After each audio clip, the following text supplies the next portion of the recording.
যে ব্যক্তি প্রতিদিন 11 বার বলবে লা হাওলা ওয়ালা কুওয়াতা ইল্লা বিল্লাহিল আলিয়্যিল আযীম,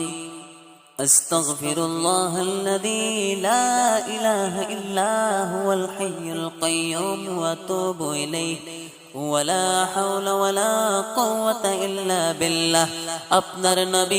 আপনার নবী জনাবে মুহাম্মদুর রাসূলুল্লাহ সাল্লাল্লাহু আলাইহি ওয়াসাল্লাম বলেন, ওই আমার উম্মতরা রে, তোমরা শুনে নাও, জেনে নাও, প্রতিদিন যদি কেউ তোমরা এই আমলটা 11 বার করে নাও, সকাল ও বিকাল যদি এই আমলটা করো, আল্লাহ রাব্বুল আলামিন বলেন ওই বান্দার আমি কোনো অভাব অনটন রাখবো না। আল্লাহ রাসূল সাল্লাল্লাহু আলাইহি ওয়াসাল্লাম বলেন, তোমার অভাব যদি থেকেও থাকে, তোমার অভাবে যদি ভরপুর হয়ে থাকে,